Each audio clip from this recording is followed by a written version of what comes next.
রামচন্দ্র বলছেন যে উনি বাবা গোমের যোগ্য অর্থাৎ গো হত্যা, নরমের যোগ্য অর্থাৎ মানুষ হত্যা, নরমের যোগ্য, গোমের যোগ্য আর রাজস্বিক যোগ্য। কারণ রাজাদের যে যোগ্য করে রাজারা, আমি তো সেই রাজা না, প্রথমে তো সেই রাজা না, আমি রাজস্বিক যোগ্য করবো না। তাহলে তুমি কোনটা করবে? আমি অশ্বমের যোগ্য করবো। কিন্তু অশ্বমের যোগ্য তো করবো, কিন্তু কি লাগবে? অষ্টম মানে অশ্ব চাই, 8 মানে ঘোড়া। কোথায় পাবো? তুরাঙ্গ নগরে মেঘ রাজার কাছে আছে অষ্টম মানে অশ্ব। তবে বিনামূল্যে নয়, সহস্র স্বর্ণ মুদ্রা করাই করিয়া সেই অশ্বকে তুমি নিয়ে এসো। রাম প্রশ্ন করছেন সেখানে কে যাবে? কেন রাম? তোমাদের বিমান কাণ্ডারে হনুমান আছে না, তুমি সে হনুমানকে পাঠিয়ে দাও। হনুমান হনুমান বলে না তাকে বাড়ে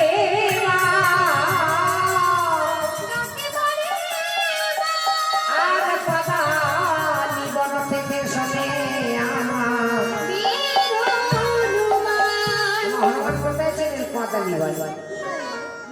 এবার রামচন্দ্র যখন স্মরণ করেছিলেন প্রভুর কাছে বলতেন যে প্রভু তোমাকে স্মরণ করেছে, মানে কেন? আমি অশ্বকে যখন করতে চলেছি তাই তোমাকে করে যেতে হবে তুরাঙ্গ নগরে মেঘ রাজা বসে আছে অষ্টম পানের অশ্ব, তুমি সে অশ্বকে নিয়ে এসো হনুমান।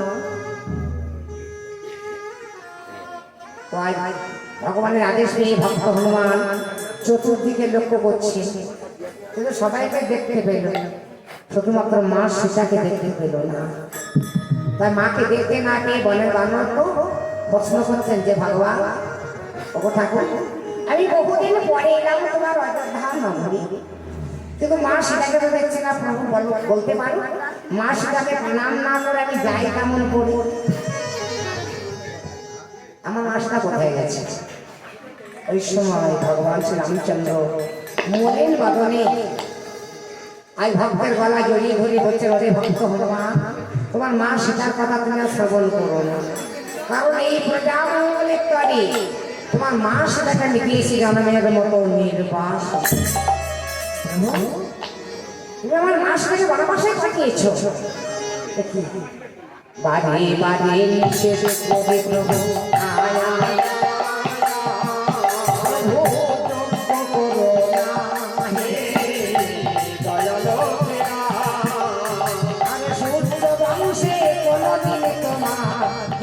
সাধে না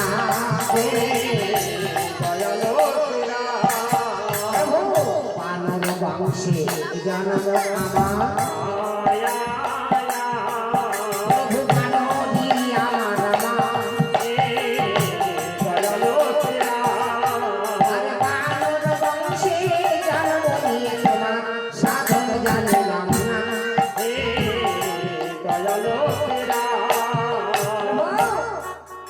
তুমি যে যজ্ঞটি করতে চলেছ এটা লক্ষ্মী সাহায্য, অনেক তোমার লক্ষ্মী না। এখন শুনে বলছেন রাম, ওরা এই বনের পাঠ করে যে কথা বলে যে কথাগুলি সত্য, কারণ তুমি যে যজ্ঞটি করতে চলেছ তোমার গ্রামে তোমার লক্ষ্মী নাই।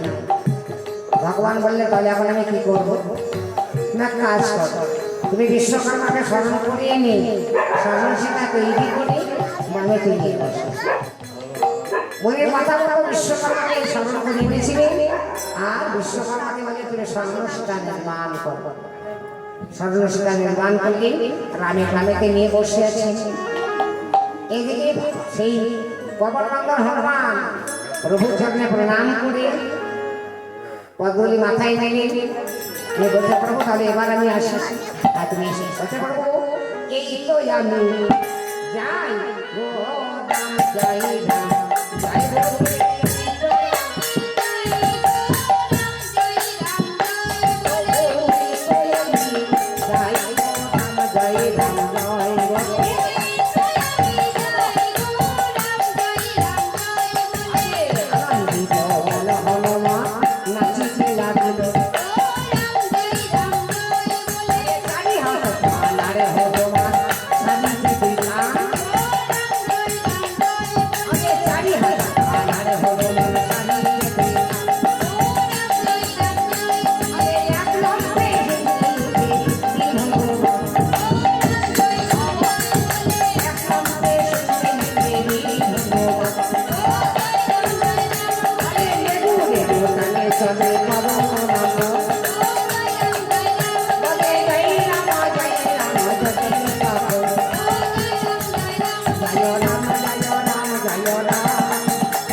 রাজা হনুমানকে বসিতে আসন দিলেন।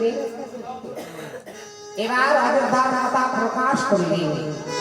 মেঘরাজা শ্রবণ করে বলছে, শোনো হনুমান, এই অষ্টম মানে অশ্ব অর্থাৎ ঘোড়া, এই ঘোড়াটা আমি বুঝেছিলাম খুব যত্ন করে, কারণ আমি নিজে যজ্ঞ করব আর সেই যজ্ঞে লাগাবো বলে।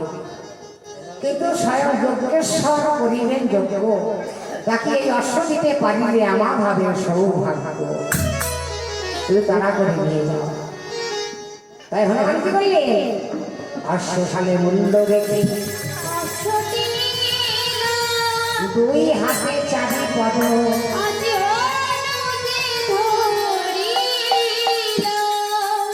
সেই হনুমানের দুটি হাত আর ঘোড়ার চারখানা পা। তাই বলছে দুই হাতে চাবি পদ হবুকে ধরিল, জয় রাম বলে বীর সন্ধে দিবে।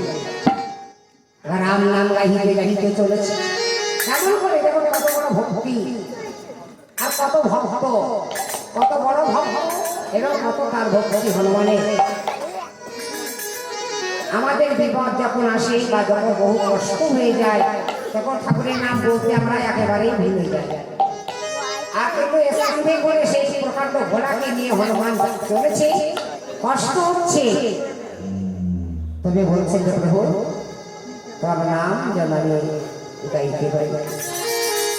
তাই নিজের মনকে বলছে, ওরে মন, আমি তো বাংলা সবসময় রাম নাম জাপ করি, কিন্তু ওরে মন তুই একবার গিয়ে দেয় এই কষ্টের মধ্যে দিয়ে রাম নাম যখন তুই বলবি কত আনন্দ পাবি। একবার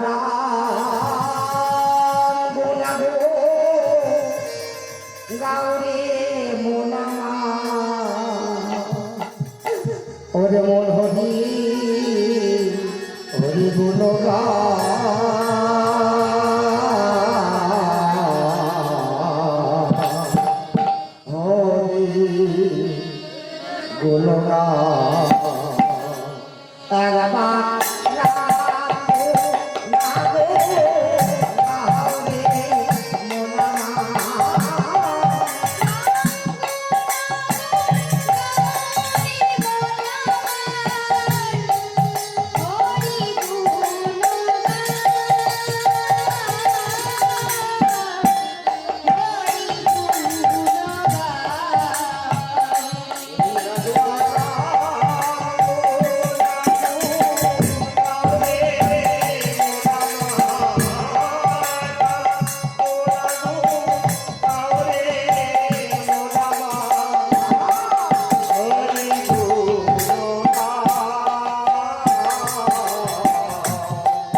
অষ্টমানের অশ্ব একটা ঘোড়াকে নামিয়ে রেখে প্রভু চরণ করে প্রণাম করে বাবার মাথায় নিয়ে বসে আছে।